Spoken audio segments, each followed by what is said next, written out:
Chapter 33. More than once did Elizabeth, in her ramble within the park, unexpectedly meet Mr. Darcy. She felt all the perverseness of the mischance that should bring him where no one else was brought, and to prevent its ever happening again, took care to inform him at first that it was a favorite haunt of hers. How it could occur a second time, therefore, was very odd. Yet it did, and even the third. It seemed like willful ill-nature, or a voluntary penance, for on these occasions it was not merely a few formal inquiries and an awkward pause and then away, but he actually thought it necessary to turn back and walk with her. He never said a great deal, nor did she give herself the trouble of talking or of listening much, but it struck her in the course of their third encounter that he was asking some odd, unconnected questions about her pleasure in being at Hunsford, her love of solitary walks, and her opinion of Mr. and Mrs. Collins's happiness, and that in speaking of Rosings, and her not perfectly understanding the house, he seemed to expect that whenever she came into Kent again, she would be staying there too. His words seemed to imply it. Could he have Colonel Fitzwilliam in his thoughts? She supposed, if he meant anything, he must mean an allusion to what might arise in that quarter. It distressed her a little, and she was quite glad to find herself at the gate in the pales opposite the parsonage. She was engaged one day as she walked, in reperusing Jane's last letter, and dwelling on some passages which proved that Jane had not written in spirits, when, instead of being again surprised by Mr. Darcy, she saw, on looking up, that Colonel Fitzwilliam was meeting her. Putting away the letter immediately and forcing a smile, she said, "I did not know before that you ever walked this way." "I have been making the tour of the park," he replied, "as I generally do every year, and intended to close it with a call at the parsonage. Are you going much farther?" "No, I should have turned in a moment." And accordingly she did turn, and they walked towards the parsonage together. "Do you certainly leave Kent on Saturday?" said she. "Yes, if Darcy does not put it off again, but I am at his disposal. He arranges the business just as he pleases. And if not able to please himself in the arrangement, he has at least great pleasure in the power of choice. I do not know anybody who seems more to enjoy the power of doing what he likes than Mr. Darcy." "He likes to have his own way very well," replied Colonel Fitzwilliam. "But so we all do. It is only that he has better means of having it than many others, because he is rich, and many others are poor. I speak feelingly. A younger son, you know, must be inured to self-denial and dependence. In my opinion, the younger son of an earl can know very little of either. Now, seriously, what have you ever known of self-denial and dependence? When have you been prevented by want of money from going wherever you chose or procuring anything you had a fancy for? These are home questions, and perhaps I cannot say that I have experienced many hardships of that nature, but in matters of greater weight, I may suffer from the want of money. Younger sons cannot marry where they like.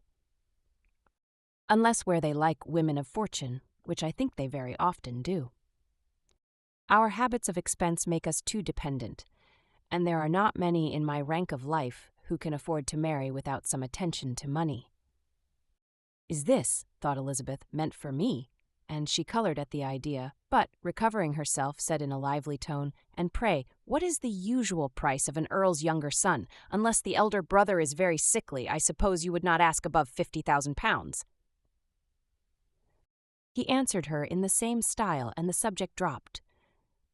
To interrupt a silence which might make him fancy her affected with what had passed, she soon afterwards said, "I imagine your cousin brought you down with him chiefly for the sake of having somebody at his disposal. I wonder he does not marry to secure a lasting convenience of that kind, but perhaps his sister does as well for the present, and as she is under his sole care, he may do what he likes with her." "No," said Colonel Fitzwilliam, "that is an advantage which he must divide with me. I am joined with him in the guardianship of Miss Darcy." "Are you indeed? And pray what sort of a guardian do you make? Does your charge give you much trouble? Young ladies of her age are sometimes a little difficult to manage, and if she has the true Darcy spirit, she may like to have her own way." As she spoke, she observed him looking at her earnestly, and the manner in which he immediately asked her why she supposed Miss Darcy likely to give them any uneasiness convinced her that she had somehow or other got pretty near the truth. She directly replied, "You need not be frightened. I never heard any harm of her, and I dare say she is one of the most tractable creatures in the world. She is a very great favorite with some ladies of my acquaintance, Mrs. Hurst and Miss Bingley. I think I have heard you say that you know them."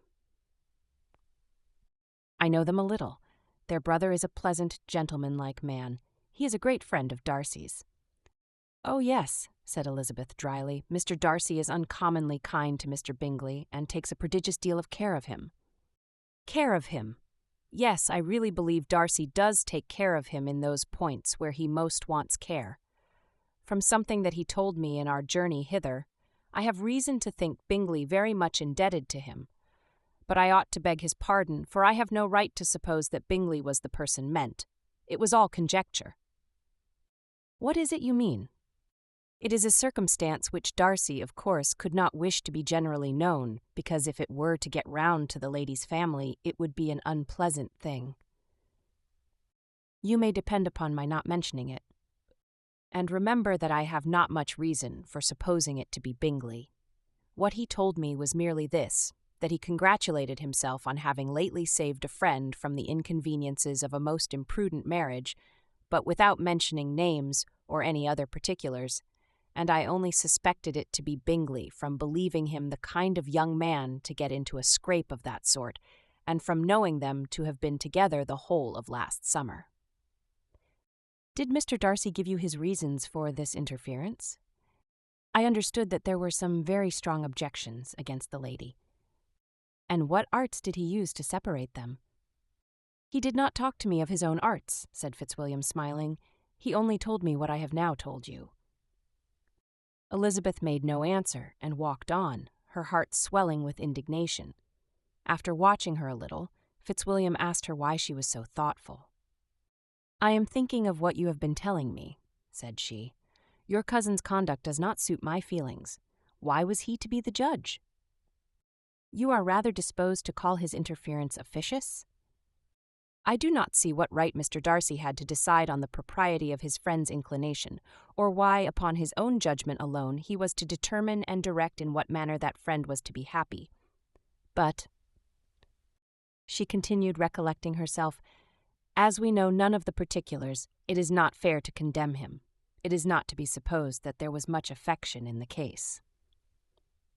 "That is not an unnatural surmise," said Fitzwilliam, "but it is lessening the honor of my cousin's triumph very sadly." This was spoken jestingly, but it appeared to her so just a picture of Mr. Darcy that she would not trust herself with an answer, and therefore, abruptly changing the conversation, talked on indifferent matters till they reached the parsonage. There, shut into her own room, as soon as their visitor left them, she could think without interruption of all that she had heard. It was not to be supposed that any other people could be meant than those with whom she was connected. There could not exist in the world two men over whom Mr. Darcy could have such boundless influence. That he had been concerned in the measures taken to separate Mr. Bingley and Jane, she had never doubted, but she had always attributed to Miss Bingley the principal design and arrangement of them. If his own vanity, however, did not mislead him, he was the cause. His pride and caprice were the cause of all that Jane had suffered and still continued to suffer. He had ruined for a while every hope of happiness for the most affectionate, generous heart in the world, and no one could say how lasting an evil he might have inflicted.